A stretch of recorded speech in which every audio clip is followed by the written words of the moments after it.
तो 5 नई शास्त्रीय भाषाएं शामिल हुई हमारी भाषाओं की अनंत विपुल राशि में। और हमारे साथ 2 खास मेहमान जुड़ चुके हैं। हमारे साथ स्टूडियो में मौजूद हैं डॉक्टर के श्रीनिवास राव जी, जो कि सचिव हैं साहित्य अकादमी के, और साथ ही साथ हमारे साथ जुड़ चुके हैं प्रोफेसर विमलेंद्र कुमार, जो कि पाली और बुद्ध शिक्षा विभाग के काशी हिंदू विश्वविद्यालय से संबद्ध हैं। डॉक्टर के श्रीनिवास जी, सबसे पहले आपसे जानना चाहेंगे, शास्त्रीय भाषाओं का जो महत्व है, जिस तरीके से कहा जाता है, खुद भारतेंदु हरिश्चंद्र जी ने कहा था कि निज भाषा उन्नति है, सब उन्नति को मूल। अपनी उन्नति का जो मूल है वो अपनी भाषा है। अब जबकि हमारी हजारों साल पुरानी संस्कृति है, हमारी संस्कृति विश्व की सबसे पुरानी संस्कृति है, किस रूप में देखते हैं इन 5 नई भाषाओं का समावेशन?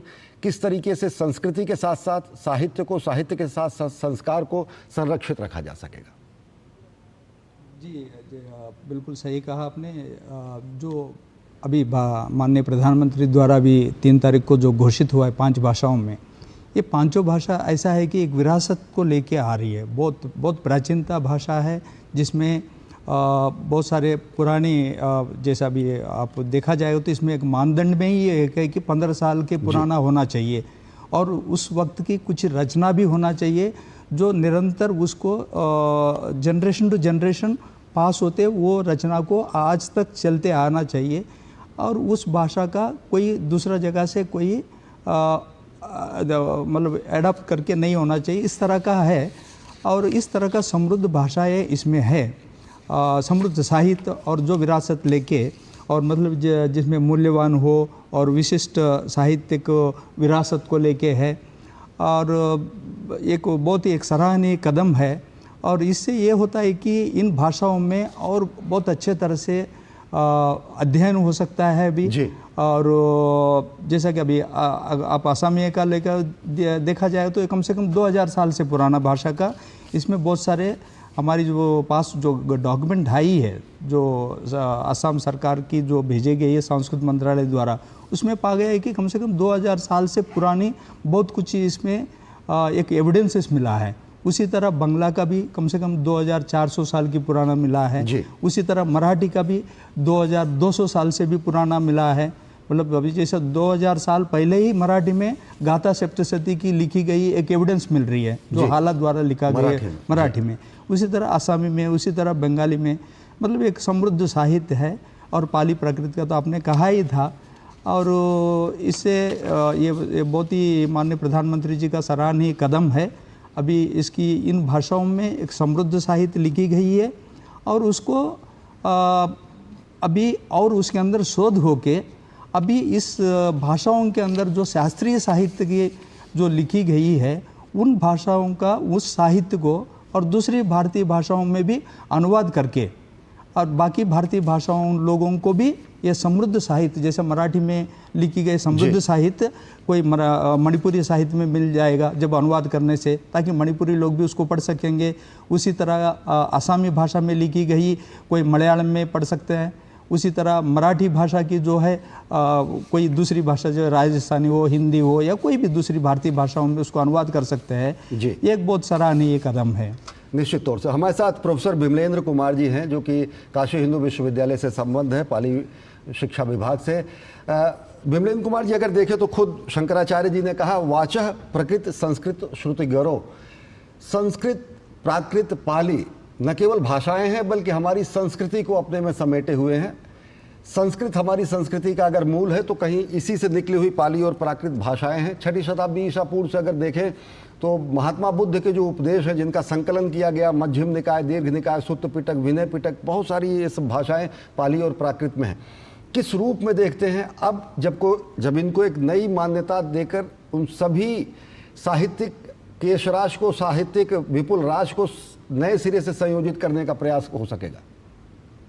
धन्यवाद जर्नलिस्ट सुनील मिश्रा जी। ये बहुत ही हर्ष का विषय है कि आज भारत सरकार के द्वारा पाली और प्राकृत के साथ अन्य भाषाओं को भी, 5 भाषाओं को शास्त्रीय भाषा का दर्जा दिया गया है। यदि हम देखें कि साहित्य के उत्कृष्टता को देखकर ही, उसके गुणों की उत्कृष्टता को ही देखकर शास्त्रीय भाषा का एक रूप दिया गया है। और पाली में हम जो अभी विरासत की बात देखते हैं कि किस प्रकार से हमारे सांस्कृतिक धरोहर के रूप में, हमारे त्रिपिटक के रूप में भगवान बुद्ध के वचनों को संग्रहित किया गया है, और वो जो क्राइटेरिया जो 4 बनाया गया हमारे भारत सरकार के द्वारा, और वो चारों क्राइटेरिया जो है पाली और प्राकृत दोनों भाषाएं जो है फुलफिल कर रही थी। और ये जो 150, यदि हम पाली का उत्स देखें कि पाली हमारे भगवान बुद्ध के आगमों की भाषा है, जैनों की जो आगम की भाषा है वो प्राकृत है, और ये दोनों भाषा हमारे 6 सेंचुरी BC से पहले से है। और यदि हम संस्कृत के पहले भी देखें तो प्राकृत हमारे पास पहले से धरोहर है, और पाली को हम मागधी भाषा, मागधी नृत्य के रूप में भी जानते हैं। और किस प्रकार से मागधी भाषा हमारे संस्कृत के पहले भी जो प्राकृत भाषाएं थे उसके मूल रूप में हमको मिल रही हैं। और ये जो प्राकृत है ये जन भाषाएं के रूप में, जन बोली के रूप में जानी जाती थी, जिसको बाद में संस्कृत का रूप दिया गया, और बाद में हमारे जो त्रिपिटक का रूप जो दिया गया। भगवान बुद्ध जो है जिस भाषा में उपदेश दिए उसको मागधी कहा जाता है, लेकिन जब उसको हम लिपिबद्ध जब हम कर रहे हैं तो वो उसको पाली का भाषा का नाम दिया गया। और पाली में ही, पाली वह भाषा है जिसमें भगवान बुद्ध के वचनों को संकलित किया गया। तो ये एक भाषा हमारे जो धरोहर के रूप में इतने वर्षों से पड़ी थी, और पिछले कई वर्षों से 10 वर्षों से करीब बिहार सरकार और हमारे उत्तर प्रदेश के भी विश्वविद्यालयों से रिप्रेजेंटेशन भारत सरकार को जा रहा था कि खासकर पाली को एक शास्त्रीय भाषा का दर्जा दिया जाए।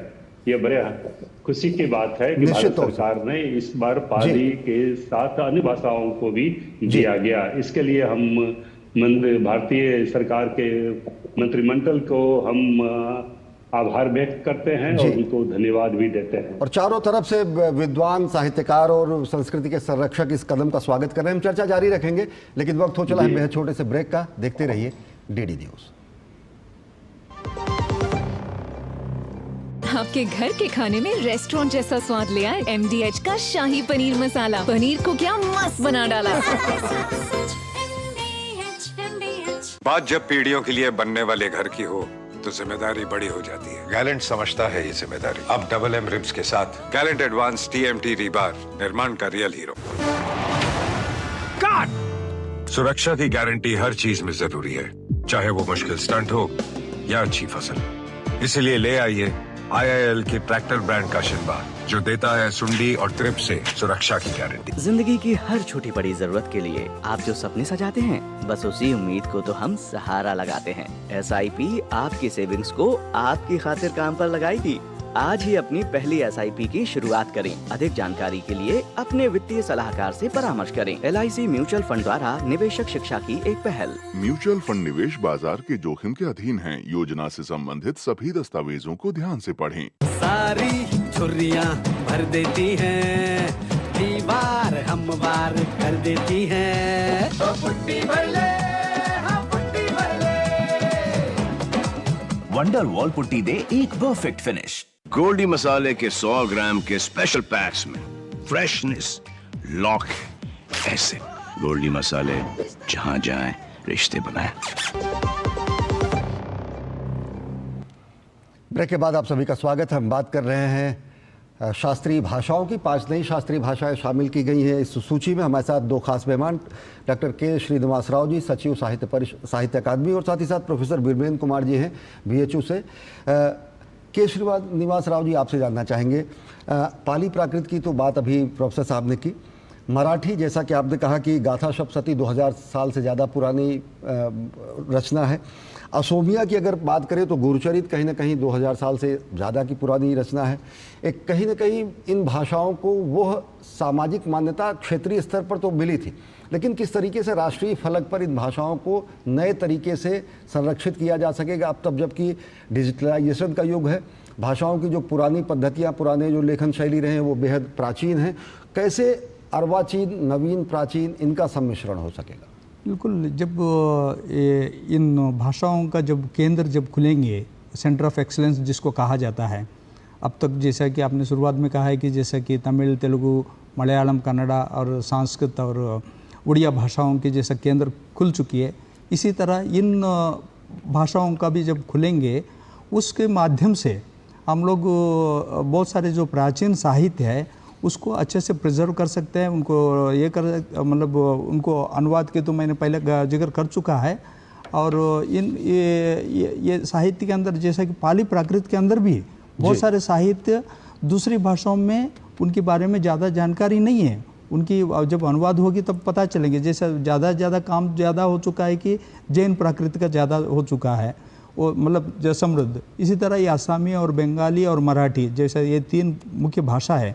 जैसे मॉडर्न लिटरेचर मतलब वर्तमान की जो समकालीन साहित्य के ऊपर तो अच्छा लेखन हो रही है, सब कुछ हो रही है, लेकिन जो प्राचीन साहित्य के ऊपर जब अध्ययन होगी और प्राचीन साहित्य में जो कृतियाँ हैं उनको अभी करंट जनरेशन को मतलब अभी वर्तमान जो साहित्य प्रेमी है, भाषा प्रेमी है, उन लोगों को उपलब्ध कराने में ये सेंटर बहुत मदद करेगी। और इसके अंदर शोध होना भी बहुत ज़रूरत है। जैसा कि अभी मैंने कहा है 2000 साल पहले गाथा सप्तशती, ये जो क्लासिक है ये सभी संस्कृत भाषा के माध्यम से सभी पता है, लेकिन मराठी में जैसा लीला चरित्र है, ज्ञानेश्वरी है, इसी तरह आसामी में भी बहुत सारे हैं, इसी तरह बंगाली में भी बहुत प्राचीन साहित्य है, लेकिन वो अभी उपलब्ध नहीं है जो अभी वर्तमान लेखकों के लिए, वर्तमान भाषा प्रेमियों के लिए और वर्तमान तो मतलब अध्ययन भी ज़्यादा नहीं हो पा रहे। लेकिन अभी ये जो भारत सरकार की जो कदम है, इसके बाद जब इसके सेंटर्स खुलेगी उसके अंदर रिसर्च होगी और इसके पूरे दुनिया भर में इन भाषा की जो प्रेमी लोग हैं जहाँ भी होगा उन लोगों के लिए एक बहुत बड़ी उपलब्धि होगी और बहुत अच्छा शोध होगी।